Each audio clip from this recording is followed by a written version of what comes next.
मैं शिवराज सिंह से मुकाबला नहीं कर सकता, मैं उन्हें हरा नहीं सकता। कांग्रेस की गारंटी है बहनों का अपमान करने की गारंटी। आज नारी सम्मान की बात करते हैं, ये कौन थे जिन्होंने एक बहन को पंचमाल कहा था। मुद्दे की बात नीरज द्विवेदी के साथ खास कार्यक्रम में आप सभी का स्वागत करता हूं।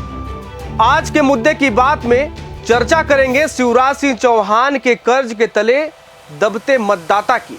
आज मैं आपको जो बताने जा रहा हूं शायद ही आपको कोई मीडिया संस्थान दिखाए और बताए, लेकिन मैं पहले ही स्पष्ट कर चुका हूं कि मुख्यमंत्री की सूची वाले पत्रकारों में मेरा नाम नहीं है और मैं उस सूची से जुड़ना भी नहीं चाहता। वह इसलिए क्योंकि आप सभी दर्शकों के स्नेह के कारण मैं पूरी निष्ठा और ईमानदारी के साथ अपने कर्तव्य का पालन कर रहा हूं और आपने मुझे जो जिम्मेदारी दी है उसके लिए मैं विश्वास आपको दिलाता हूं कि पूरी निष्ठा के साथ डटा रहूंगा।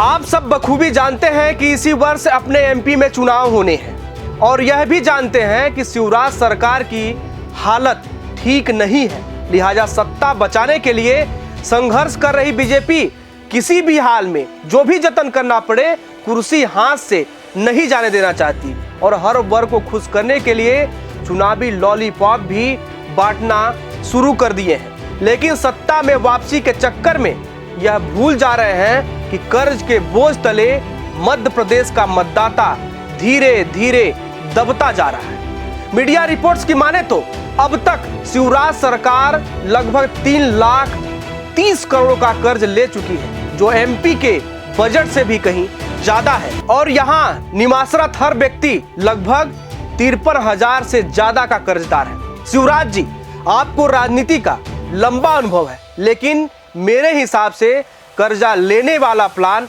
कतई अच्छा नहीं है। आप सबने पुरानी कहावत सुनी होगी, बड़े बुजुर्ग कहते थे उतना पांव फैलाइए जितनी चादर होए और ज्यादा पांव फैलाने से चादर फट जाती है।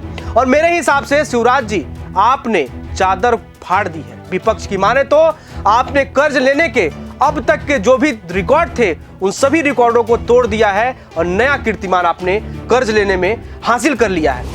बिल्कुल सही बोल रहे हो कि ये भांजों पे कर्ज का बोझ लद रहा है। आप जाए मेरे से आप बात कर रहे हैं, अगर आप मध्य प्रदेश के नागरिक हैं तो आप पे 53,000 रुपये का कर्जा है और 1,000 रुपया आपकी बहन को, आपकी पत्नी को, आपकी परिवार के किसी भी महिला को दे देंगे। आप जब ये काम करते हो जिस भी संस्थान में, उसमें जब ये पेट्रोल से आप आते हो तो आपसे रोज़ 50 रुपये पर लीटर शिवराज जी लेते हैं और 50 रुपये पर लीटर आपसे उसका लेते हैं। किचन ऑयल का 100 रुपये पर लीटर लेते हैं। गैस की टंकी का 500 रुपये पर गैस की टंकी लेते हैं। खाने पीने की चीज़ों पे 25% GST जो लगती है वो आपसे ही लेते हैं। आपको 10,000 रुपये पर अलग अलग तरीके से आपसे छीनते हैं। उस बहन के पति से छीनते हैं, उस बहन से छीनते हैं, उसके भाई से छीनते हैं और फिर 1,000 का लालच देके उससे वोट लेना चाहते हैं। आपको ना कोई रोकने वाला है ना ही कोई टोकने वाला। कर्ज लेकर जनता को मुफ्त की रेवड़ियां बांट रहे हैं और जनता भी है कि अपने धुन में मदमस्त है। गरीब तबके के लोगों को क्या समझ में आए कहां से आ रहा है ये पैसा।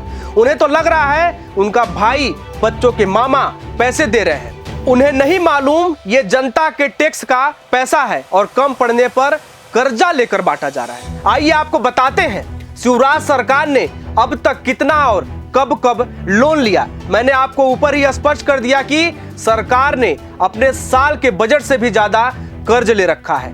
हासिल जानकारी के अनुसार इस साल 29,000 करोड़ का कर्ज लिया, जनवरी में 2,000 करोड़ का कर्ज लिया, फरवरी में 4 बार करके 12,000 करोड़ का कर्ज लिया।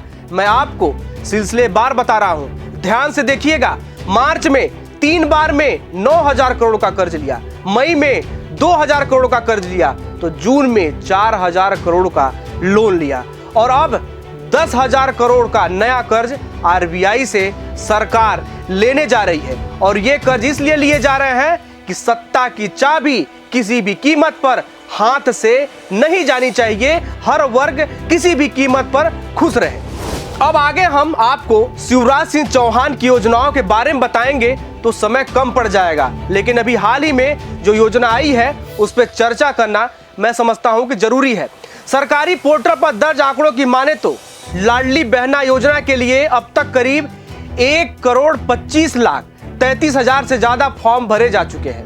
वहीं पात्र आवेदकों में 1,25,00,000 शामिल हैं। अब जरा इसको दूसरे तरीके से समझते हैं। 1,25,00,000 लोगों को 1,000 रुपए प्रति माह देने पर महीने और साल का सरकार को कितना भुगतान करना पड़ेगा, स्क्रीन पर दिए गए आंकड़ों के जरिए आप इसे समझिए। ये आंकड़े देखकर आप बखूबी समझ गए होंगे। जरा सोचिए, शिवराज सरकार कितना पैसा जनता को लुभाने के लिए पानी की तरह बहा रही है। यह आंकड़ा यही नहीं रुकता, इसमें अभी सरकार ने पात्रता कम की है, जिस कारण और भी आवेदन आएंगे। साथ ही सरकार ने मंच और पोस्टरों पर दावा किया है। आप में से कई लोग भी देखे होंगे कि पोस्टर जो अभी लगे हैं उसमें यह दावा किया जा रहा है कि आगे आने वाले दिनों में 3,000 रुपए दिए जाएंगे। इतना सोचकर आपका भी दिमाग शायद चकरा जाए और कांग्रेस के दावे की माने तो 53,000 रुपए के कर से दबे मतदाता का दम अब घुटने लगा है।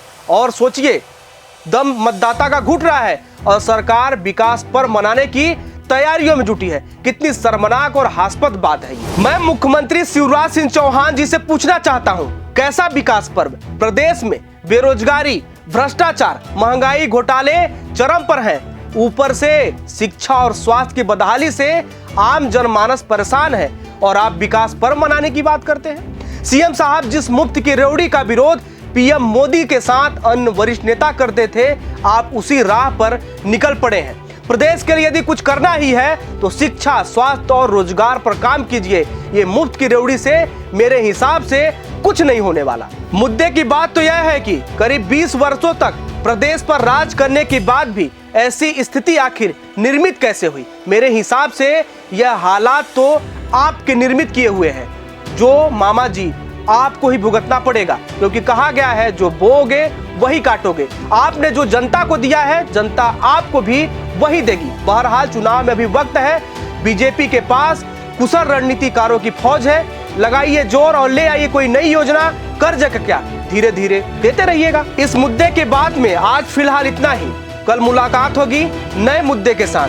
दीजिए इजाजत और देश दुनिया की तमाम खबरों के लिए आप देखते रहिए प्रदेश तक। जय हिंद। मैं शिवराज सिंह से मुकाबला नहीं कर सकता, मैं उन्हें हरा नहीं सकता नाचने में, मैं शिवराज सिंह जी को गाने में नहीं हरा सकता, मैं शिवराज सिंह को कलाकारी में नहीं हटा सकता। कांग्रेस की गारंटी है बहनों का अपमान करने की गारंटी। आज नारी सम्मान की बात करते हैं। ये कौन थे जिन्होंने एक बहन को पंचमाल कहा था? कहते हुए शर्म आती है। ये आइटम कहते हैं बहनों को। ये ऐसे गंदे सोच वाले ये कभी नारी का सम्मान कर सकते हैं? मेरी बहनों, ये सम्मान नहीं कर सकते। ये कांग्रेस आज गारंटी की बात करती है। इस कांग्रेस की गारंटी है भ्रष्टाचार की गारंटी। इस कांग्रेस की गारंटी है जनता को धोखा देने की गारंटी।